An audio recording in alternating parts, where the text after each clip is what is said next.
बदल करण्याची वेळ आली त्यावेळी तेवढ्या वेगानं नोकियाने बदल नाही केला, तो सॅमसंगनी केला, तो ॲपलनी केला आणि हळूहळू सगळं मार्केट हे दोन ॲपल आणि सॅमसंग यांनी ते हळूहळू कॅप्चर केलं.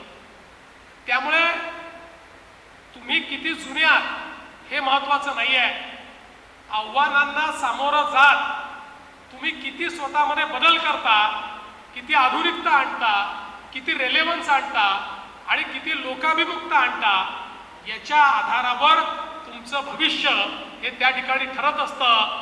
आणि अशा प्रकारचे प्रधानमंत्री आणि अशा प्रकारचे मंत्री हे आपल्याला मिळाल्यानंतर मी आजच सांगतो पुढचे 100 वर्ष आमच्या पोस्टाचं भविष्य उज्ज्वलच आहे, ते चांगलंच असेल, ते उत्तमच काम करेल हा मला विश्वास आहे.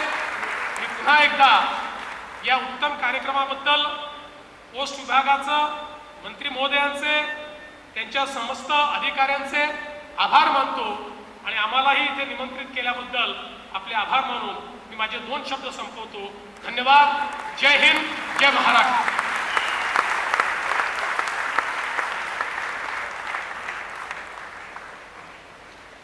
हे खरंच आज आपल्या व्याख्यानानंतर जाणवलं.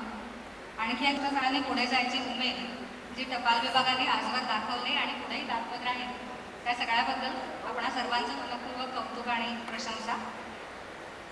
आजच्या कार्यक्रमासाठी डिपार्टमेंट ऑफ पोस्टच्या निमंत्रणावरून विविध देशांचे काउन्सिल जनरल सुद्धा उपस्थित आहेत, त्यांच्यासह इतर मान्यवरही उपस्थित आहेत. त्या सगळ्यांनी वेळात वेळ काढून इथे आल्याबद्दल टपाल विभागाच्या आजच्या सोहळ्याला आलेलं कौटुंबिक गोडव्याचं रूप बघता औपचारिक आभार प्रदर्शन करण्याऐवजी आपण इथे दुसरं काहीतरी करणार आहोत.